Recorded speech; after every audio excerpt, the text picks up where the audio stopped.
Lama la kyapsu chiyo, sangye la kyapsu chiyo, chula ha kyapsu chiyo, gendu la kyapsu chiyo. May all beings have happiness and its causes. May all beings be free from suffering and its causes. May all beings never be separated from the great happiness that is beyond all misery. May all beings dwell in equanimity, unaffected by attraction to dear ones and aversion to others. May all beings recover from the sicknesses of mind and body pollution and enjoy relative and absolute health now and forever. May all beings relax in a pure and healthy outer and inner environment now and forever. May all beings enjoy inner peace and world peace now and forever. Malusem shen kungi gangyo chi, dude punjahami tse jom zela, mena malu yanda kyangyo pe, chom den go jehene diye shek su so. Protector of all beings without exception, endless subduer of harmful beings and energies, deity, perfect knower of all things, Bhagavan and attendants, please come here to this place.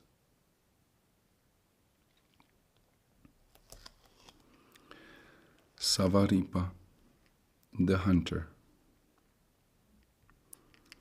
Hidden in the forest of unknowing, waits the deer known as alienation.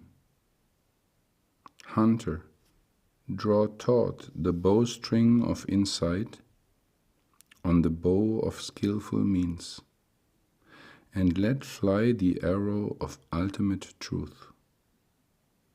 Thus shall the deer fall and thought die. When you feast upon the venison of non-duality, richly flavored with pure pleasure, you shall know the goal of Mahamudra.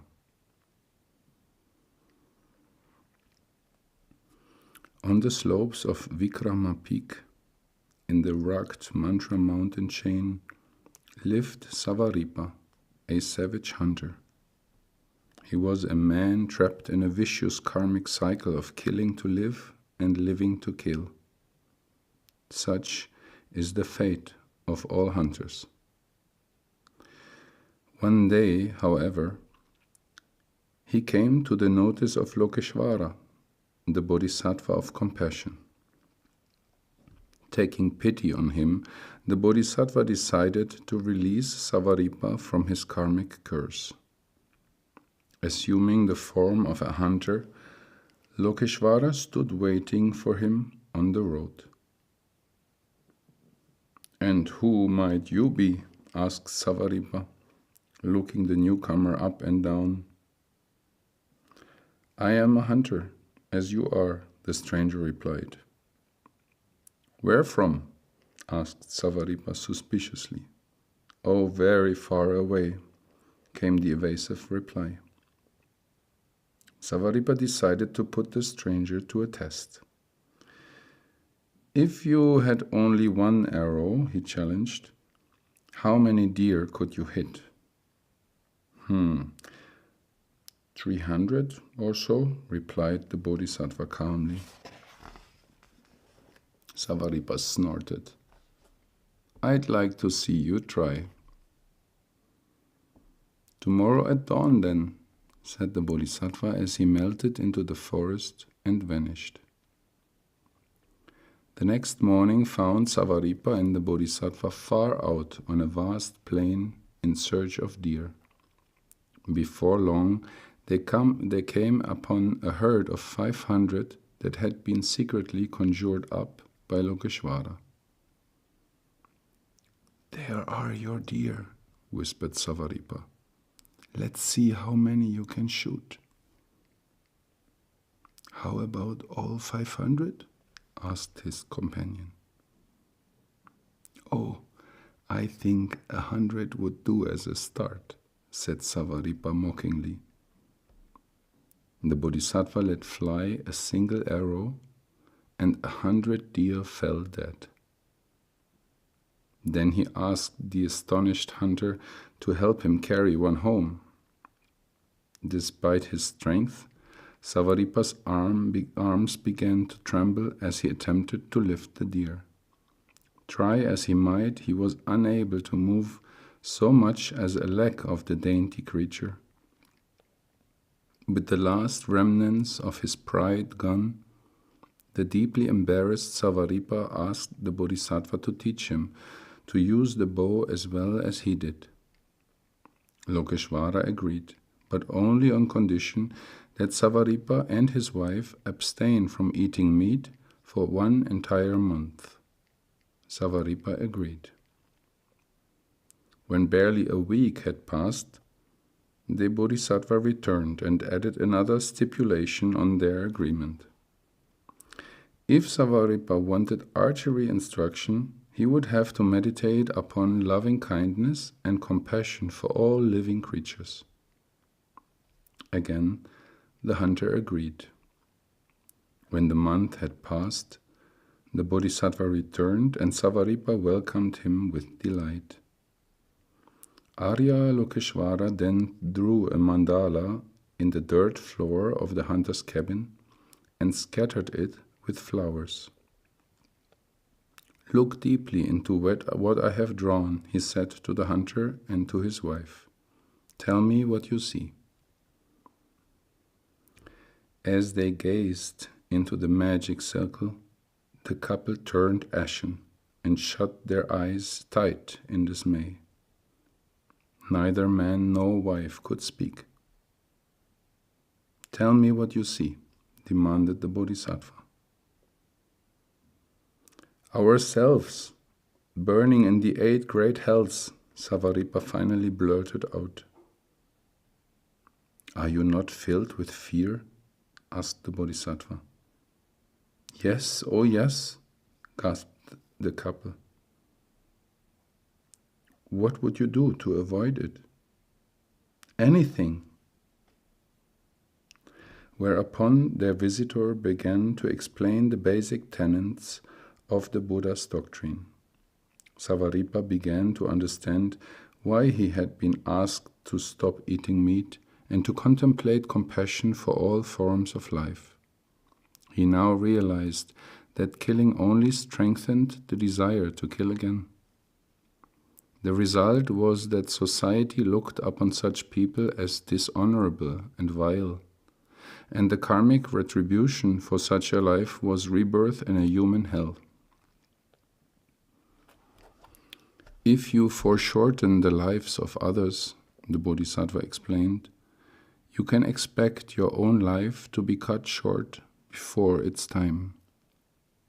Why not give up hunting altogether and devote your life to the search for enlightenment? As the desire to kill diminishes, you will begin to accumulate immense merit and virtue. At this, the hunter and his wife vowed to follow the path of the Buddha. Over time, the Bodhisattva instructed the couple on the karmic effects of virtue and vice and taught them the 10 virtuous actions. He also demonstrated how retribution was inevitable for all unpropitious acts. Then he showed them how to live a joyous, healthy life. Filled with remorse and disgust for his past life, Savaripa retired to Danti Mountain to meditate upon the correct way to escape the suffering inherent in the revolutions of the wheel of life. After 12 years in sublime, thought-free state of undirected, unstructured compassion, Savaripa attained the supreme realization of Mahamudra. The former hunter then sought out his Bodhisattva guru for further instruction. After praising his achievement, Arya Lokeshvara looked into his pupil's future, saying, "Worldly one, Your release is not the single-minded nirvana of those who choke passion at the root like a shepherd stomping out a grass fire. Remain instead upon the wheel of rebirth out of compassion for all those still bound to it. By doing so, you will save an infinite number of souls. Savaripa willingly agreed and returned to his own country. In time he came to be called Majigotchen, the peacock feather wearer, and also Ritrogompo, keeper of the mountain hermitage. Today, he still teaches those fortunate enough to understand his message through song and dance, sound and symbol. And so it shall be until the day when Maitreya, the Buddha of love, the Buddha yet to come, begins to teach the gospel of the new age.